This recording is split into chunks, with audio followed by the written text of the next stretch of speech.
नीला समुंदर और चमकती रेत से घिरा कोई भी आइलैंड अपने आप में बेहद अनूठा होता है और यहाँ जाकर आप अपनी सारी थकान दूर कर सकते हैं। लेकिन अगर कोई आपसे नॉर्थ सेंटिनल द्वीप की बात करे तो सावधान हो जाइए, क्योंकि ये कोई आम आइलैंड नहीं बल्कि मौत का कुआं है। गलती से भी अगर कोई यहाँ जाने की हिमाकत करता है तो वो जान से हाथ धो बैठता है। यहाँ तक कि सरकार ने भी इस आइलैंड पर जाने में पाबंदी लगा रखी है। ऐसे में सोचने वाली बात है कि नॉर्थ सेंटिनल द्वीप में ऐसा क्या है जिसे खतरनाक आइलैंड का टैग दिया जाता है। चलिए जानते हैं। इंडियन लॉ के मुताबिक किसी भी नागरिक को देश में कहीं भी आने जाने का पूरा अधिकार है, लेकिन अगर आप नॉर्थ सेंटिनल द्वीप पर जाना चाहते हैं तो चाहकर भी यहाँ नहीं जा सकते हैं। बेशक ये द्वीप भारत शासन के अधीन आता है, लेकिन इसके बावजूद यहाँ जाना मौत को दावत देने के समान है। आपको बता दें कि सेंटिनल द्वीप बंगाल की खाड़ी में स्थित अंडमान द्वीप समूह में से एक है। यह द्वीप दक्षिण अंडमान जिले के अंतर्गत आता है। दरअसल इस आइलैंड पर एक ऐसी जनजाति या आदिवासी लोग रहते हैं जिन्हें बाहरी लोगों से किसी भी तरह का कोई संपर्क रखना बिल्कुल भी पसंद नहीं है। अगर कोई यहाँ गलती से चला जाता है तो ये लोग उसे मार कर ही दम लेते हैं। ऐसे में इस खतरनाक जनजाति के बारे में जानकारी जुटाना काफी मुश्किल है। आपको जानकर हैरानी होगी कि ये लोग 60,000 साल से यहाँ अपना अस्तित्व बनाए हुए हैं, मगर कोई नहीं जानता कि ये लोग क्या खाते हैं और कौन सी भाषा बोलते हैं। सोचने वाली बात है कि महज 23 वर्ग मील के इस छोटे से द्वीप पर तूफान या सुनामी जैसी आपदाओं के बावजूद ये लोग अपने आप को कैसे जिंदा रखे हुए हैं। एक रिपोर्ट के मुताबिक यहाँ के लोगों की बनावट और भाषाई समानताओं के आधार पर इन्हें जारवा समुदाय का बताया जाता है। ये लोग कद में छोटे होते हैं। बताते हैं कि यहाँ के आदिवासी आधुनिक सभ्यता के बिल्कुल खिलाफ हैं। ऐसे में अगर कोई इनसे मिलने की भूल करता है तो ये काफी आक्रामक हो जाते हैं। आपको सुनकर अचंभा होगा कि इस खतरनाक आइलैंड के चर्चे दुनिया भर में हैं। एक बार की बात है जब नॉर्थ सेंटिनल द्वीप के बारे में अमेरिकी टूरिस्ट जॉन एलन चाउ को पता चला तो वो इस बात की तह तक जाने के लिए निकल पड़ा, ये जानते हुए भी कि इस द्वीप पर रहने वाले आदिवासियों से किसी भी तरह का संपर्क बनाना अलाउ नहीं है। चाउ को लगता था कि वो इस आइलैंड के आदिवासियों को जीसस के बारे में बताएगा और उन्हें ईसाई धर्म की ओर आकर्षित करेगा। इस कार्य के लिए चाउ ने वहां के मछुआरों को एक मोटी रकम दी ताकि वो गैर कानूनी तरीके से उसे आदिवासियों तक ले जा सकें। मछुआरा आइलैंड आने से पहले ही रुक गया और वहां से चाउ अकेले ही द्वीप तक पहुंचा। हालांकि पहले दिन तो वो सुरक्षित लौटने में कामयाब रहा, लेकिन फिर दूसरे ही रोज जैसे ही वो आइलैंड पर गया तो वो वापस नहीं लौटा। कुछ मछुआरों का कहना है कि उन्होंने देखा कि यहाँ रहने वाले आदिवासी चाउ को घसीटते हुए ले जा रहे थे। इस तरह चाउ के लिए नॉर्थ सेंटिनल आइलैंड पर जाना जानलेवा साबित हुआ।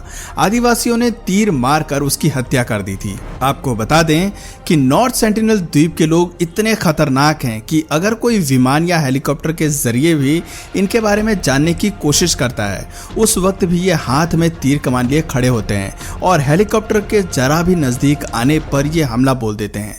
ऐसे में इस जनजाति के लोगों से संपर्क बनाना न केवल मुश्किल है बल्कि जानलेवा है।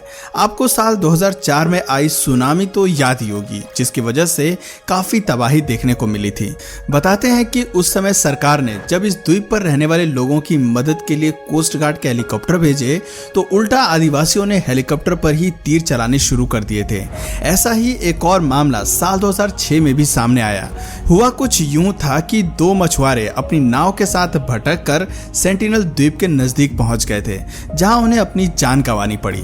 साल 1981 में भी एक जहाज इस आइलैंड के रीफ के नजदीक फंस गया था और जैसे ही इस बात की खबर यहाँ के आदिवासियों को लगी तो उन्होंने तीर कमान और भाले लेकर जहाज के क्रू पर हमला करना शुरू कर दिया था। काफी मुश्किलों से लड़ते हुए हेलीकॉप्टर की मदद से उन लोगों को बचाया गया। दोस्तों, इन सभी मामलों को देखते हुए अगर हम इसे मौत का आइलैंड कहें तो इसमें कोई बुरी बात नहीं है।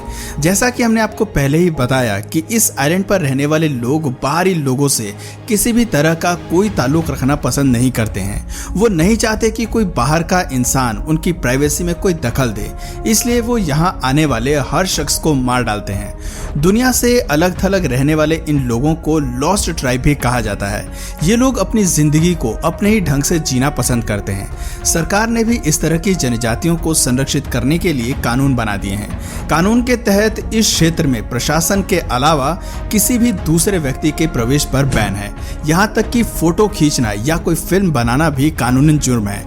आपको बता दें कि सेंटिनल द्वीप पर रहने वाले जनजाति के लोग तीर कमान चलाने में काफी माहिर हैं। ये आसमान में उड़ते हुए हेलीकॉप्टर में बैठे हुए लोगों पर भी हमला कर देते हैं। इसलिए इन लोगों की काफी कम ही तस्वीरें और वीडियो उपलब्ध हैं। अगर कोई फोटो लेने में कामयाब हो भी जाता है तो वो इतनी धुंधली और ब्लर होती है कि कुछ साफ साफ नजर ही नहीं आता। आज तक कोई भी इनके रहन सहन और खान पान आदि के बारे में ठोस जानकारी नहीं है। कुछ लोगों का अनुमान है कि ये लोग आदि मानव की तरह कंद मूल फल सब्जियां और मांस खाना पसंद करते होंगे। ये जानवरों को मारकर उनका मांस खाते होंगे। इसके अलावा शरीर ढकने के लिए ये सभी पेड़ पौधों की पत्तियां वो छाल का इस्तेमाल करते हैं। बताते हैं कि इस आइलैंड पर रहने वाले लोग खेती नहीं करते। आपको बता दें कि सरकार ने इन लोगों का विकास करने के लिए इनसे कई बार संपर्क साधने की कोशिश की है, लेकिन ज्यादा सफलता हाथ नहीं लगी। साल 1991 में इस आइलैंड के लोगों से पहली बार दोस्ती का संपर्क बना। दरअसल एक नाव में नारियल भरकर उन्हें द्वीप के नजदीक पहुंचा दिया गया। पहली बार यहाँ नारियल गिराए गए थे और इन लोगों ने उन्हें खुशी खुशी उठा लिया। बताते हैं कि इस आइलैंड पर नारियल नहीं होते हैं और यहाँ के आदिवासी नारियल काफी पसंद करते हैं। पर अफसोस की बात है कि दोस्ती का यह पहला और आखिरी मौका साबित हुआ। सरकार ने 1997 में इनसे संपर्क करने की कोशिशें छोड़ दी।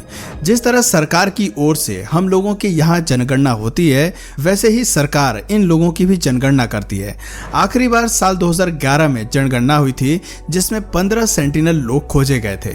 इनमें से 3 महिला और 12 पुरुष थे। यहाँ केवल 10 घर हैं और इनमें सिर्फ लगभग 15 लोग ही रहते हैं। मगर अनुमान लगाया जाता है कि इस वक्त इस आइलैंड पर 40 से 100 लोग हो सकते हैं। सर्वाइवल इंटरनेशनल संस्था के मुताबिक सेंटिनल द्वीप पर रहने वाली जनजाति के लोग धरती की सबसे कमजोर जनजाति है। इन लोगों की रोग प्रतिरोधक क्षमता यानी इम्यूनिटी काफी वीक है। महज छोटी सी बीमारी से इन आदिवासियों की मौत भी हो सकती है। आपको बता दें कि ये संस्था खास तौर से आदिवासी जनजातियों के लिए ही कार्य करती है। कुछ जानकारों का कहना है कि बाहरी दुनिया के कांटेक्ट में आते ही इन लोगों में कई बीमारियां होने का खतरा बढ़ जाता है। यही मुख्य वजह है कि जब अमेरिकी नागरिक चाउ ने इन आदिवासियों से मिलने का प्लान किया तो काफी लोगों ने उनकी आलोचना की थी। एक शख्स ने तो आदिवासियों के लिए चिंता व्यक्त करते हुए ट्वीट में कहा था कि उन्हें डर है कि कहीं चाउ के शरीर से आदिवासी लोगों में बीमारी या इन्फेक्शन ना आ गया हो। अगर हम लोगों में से कोई भी निहत्था इंसान भी इस आइलैंड पर रहने वाले लोगों के बीच घूमने फिरने भी गया तो भी उन्हें इन्फ्लुएंजा और चिकन पॉक्स जैसी खतरनाक बीमारी हो सकती है। इससे इन लोगों की चंद आबादी भी हमेशा हमेशा के लिए नष्ट हो जाएगी। मानव वैज्ञानिक यानी एंथ्रोपोलॉजिस्ट TN पंडित का कहना है कि आदिवासियों को गलत मानने से अच्छा है कि हम अपने आप को देखें। हम उनके इलाके में घुसने की कोशिश कर रहे हैं, वो नहीं। वो तो केवल खुद को बचाने की कोशिश में लगे हैं। इन आदिवासियों को इस बात की जरा भी समझ नहीं है कि बाहरी दुनिया कैसी है और यहाँ कैसे रहा जाता है। उन लोगों को हमारी बेसिक चीजों के बारे में भी कुछ भी मालूम नहीं है। तो दोस्तों, ये थी कुछ मुख्य वजहें जिसकी वजह से नॉर्थ सेंटिनल आइलैंड पर जाने की मनाही है। क्या आप ऐसी किसी दूसरी जनजाति के बारे में जानते हैं तो हमें कमेंट करके जरूर बताइए। और अगर इस वीडियो से आपको कुछ नया जानने या सीखने को मिला या फिर इंटरेस्टिंग लगा तो प्लीज इस वीडियो को एक लाइक करके अपने फ्रेंड्स और फैमिली में से जरूर शेयर करें। और यदि आप इस चैनल पर नए हैं तो प्लीज इस चैनल को सब्सक्राइब करके बेल नोटिफिकेशन आइकन को ऑन कर लीजिए ताकि हमारे आने वाले वीडियोज आप मिस ना करें। मिलते हैं फिर किसी वीडियो में नए टॉपिक के साथ। तब तक के लिए नमस्कार।